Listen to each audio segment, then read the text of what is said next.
بسم اللہ الرحمن الرحیم۔ السلام علیکم ورحمۃ اللہ وبرکاتہ۔ اپنے پیارے قلم کار ساتھی اور بزرگ پینشنرز کی خدمت میں نواز محل کا سلام پہنچے۔ ناظرین گرامی، آج کی اس ویڈیو میں ہم رضاکارانہ ریٹائرمنٹ یا پری میچیور ریٹائرمنٹ کے بارے میں جو قانون ہے، قوانین ہیں، وہ جاننے کی کوشش کریں گے، کیونکہ اکثر اب آپ مجھ سے سوال کرتے رہتے ہیں ایل پی آر کے بارے میں بھی، لیو انکیشمنٹ کے بارے میں بھی، اور رضاکارانہ ریٹائرمنٹ یا پری میچیور ریٹائرمنٹ لینے کے بارے میں۔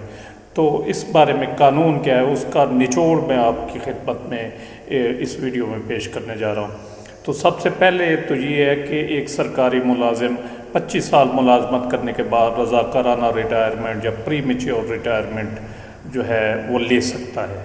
اس مقصد کے لیے مجاز اتھارٹی جو اس کی ہوگی، اس کو کم از کم 3 مہینے پہلے درخواست دینا لازمی ہوتا ہے۔ 3 مہینے پہلے درخواست دیں گے آپ اپنی مجاز اتھارٹی کے نام 25 سال سروس کرنے کے بعد، اگر آپ رضاکارانہ ریٹائرمنٹ لینا چاہتے ہیں تو۔ اور اس کے بعد جو ہے مجاز اتھارٹی کو دی جانے والی درخواست برائے رضاکارانہ ریٹائرمنٹ میں تاریخ ریٹائرمنٹ کا ضرور ذکر کریں گے کہ آپ کس تاریخ کو ریٹائر ہونا چاہتے ہیں، اس تاریخ کا تذکرہ ہونا لازمی ہے۔ اور اس کے بعد درخواست برائے رضاکارانہ ریٹائرمنٹ سے پہلے ڈسٹرکٹ اکاؤنٹس آفس یا اے جی آفس یا A G P R office سے جو نان گسٹڈ ملازمین ہوں گے، وہ اپنی سروس بک پر 25 سالہ سروس ویریفیکیشن کرائیں گے، 25 سالہ سروس کی جو ہے وہ تصدیق کرائیں گے سروس بک پر، جبکہ گسٹڈ آفیسر جو ہے وہ ڈسٹرکٹ اکاؤنٹس آفس یا A G office, A G P R office سے اپنی سروس اسٹیٹمنٹ حاصل کرے گا۔ یہ نہایت ضروری ڈاکیومنٹ ہے رضاکارانہ ریٹائرمنٹ حاصل کرنے کے لیے۔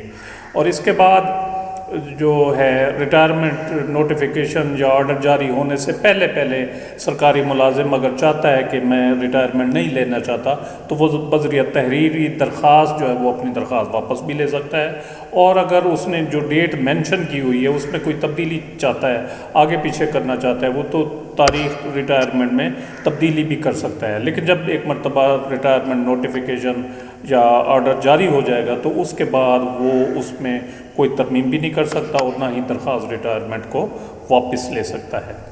25 سالہ سروس مکمل ہونے پر ایک سرکاری ملازم ایل پی آر یعنی لیو پریپریٹری ٹو ریٹائرمنٹ بھی لے سکتا ہے، جس کی زیادہ سے زیادہ مدت 365 یوم ہے۔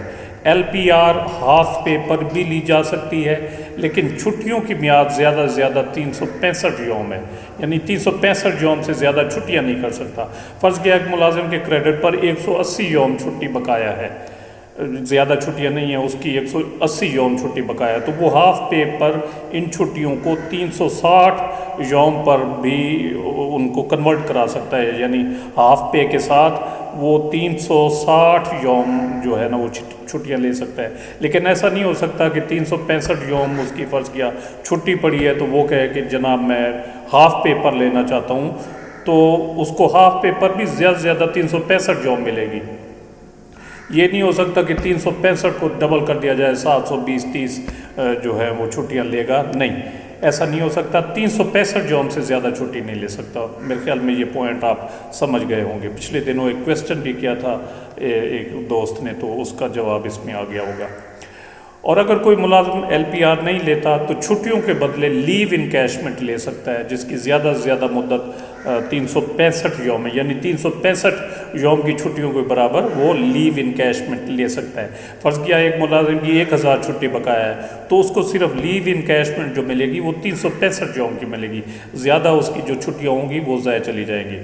پنجاب میں 26 سال سروس کرنے کے بعد، جبکہ وفاق، سندھ، خیبر پختونخوا اور بلوچستان میں 30 سال سروس کرنے کے بعد لیو انکیشمنٹ لی جا سکتی ہے، الاؤ ہوتی ہے۔ اچھا، ایک بڑا اہم پوائنٹ وہ یہ ہے کہ وفاق، سندھ اور بلوچستان میں 25 سال سروس مکمل ہونے پر رضاکارانہ یا پری میچیور ریٹائرمنٹ لی جا سکتی ہے۔ اس میں عمر کی کوئی قید نہیں ہے، کوئی قدغن نہیں ہے، جبکہ پنجاب اور خیبر پختونخوا میں یہ ضروری ہے، وہاں کی حکومتوں کے جو ماتحت سرکاری ملازم ہیں، کہ وہ 25 سال سروس مکمل کرنے کے